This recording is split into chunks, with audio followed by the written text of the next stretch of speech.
Halo semuanya, pada video ini kita akan membahas secara mendetail mengenai flowchart sistem penerimaan kas.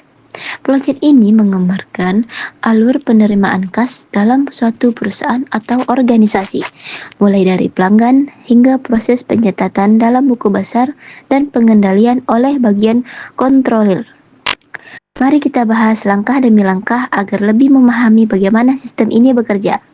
Yang pertama yaitu ruang penerimaan dokumen. Pertama-tama, kita mulai dari ruang penerimaan dokumen. Pada bagian ini, pelanggan datang untuk melakukan pembayaran.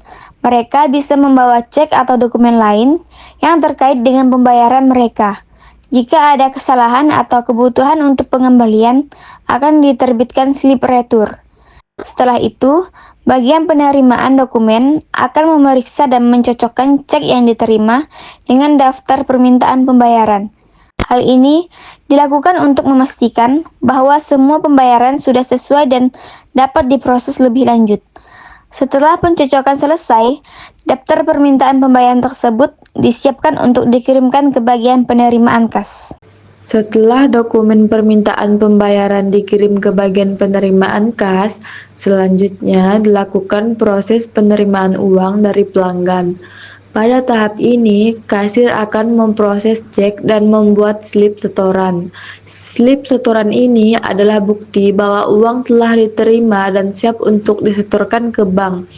Selain slip setoran, penerimaan kas juga mencatat transaksi dalam jurnal penerimaan kas.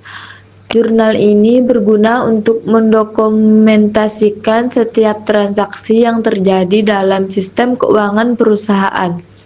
Setelah jurnal dibuat, voucher jurnal juga diterbitkan sebagai bukti pencatatan akuntansi.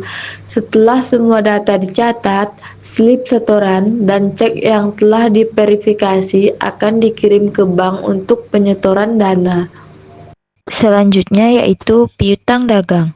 Piutang dagang ini memiliki peran yang cukup penting.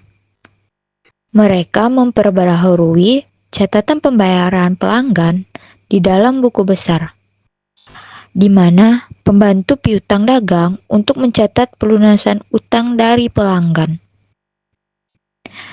Setelah diperbaharui, sistem akan menghasilkan ikhtisar akun yang akan digunakan untuk pencatatan di dalam buku besar umum. Selanjutnya, semua transaksi piutang yang telah diproses akan didokumentasikan dalam daftar permintaan pembayaran dan disimpan dalam arsip perusahaan. Langkah berikutnya adalah pembaruan dalam buku besar perusahaan. Data dari bagian piutang dagang akan digunakan untuk memperbaharui buku besar umum. Buku besar ini mencatat semua transaksi yang terjadi dalam perusahaan secara menyeluruh. Setelah buku besar diperbaharui, dibuat juga ikhtisar akun dan voucher jurnal.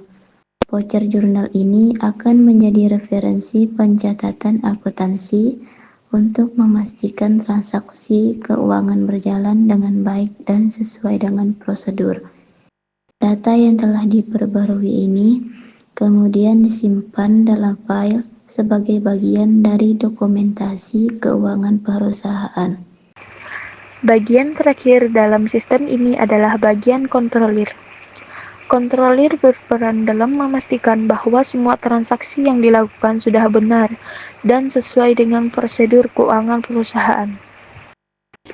Pada tahap ini, daftar permintaan pembayaran dan slip setor dari bank diperiksa kembali.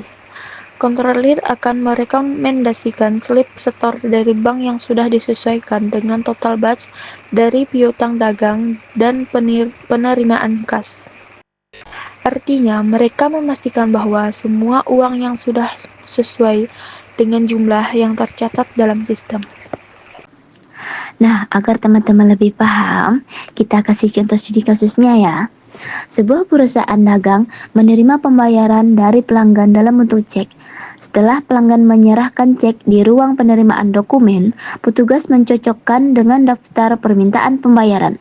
Jika sesuai, cek diteruskan ke bagian penerimaan kas untuk diproses dan dibuat slip setoran. Slip setoran dan cek kemudian dikirim ke bank.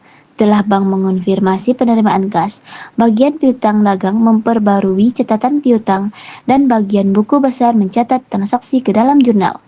Terakhir, bagian kontrolir memastikan semua pencatatan sesuai dengan daftar permintaan pembayaran sebelum mengarsipkan dokumen. Sistem ini memastikan setiap penerimaan kas terdokumentasi dengan baik dan transparan. Demikianlah alur sistem penerimaan kas dalam sebuah perusahaan. Dengan sistem ini, perusahaan dapat memastikan bahwa setiap transaksi dicatat dengan baik dan sesuai dengan prosedur keuangan yang berlaku. Semoga video ini bermanfaat dan sampai jumpa di video selanjutnya. Bye-bye.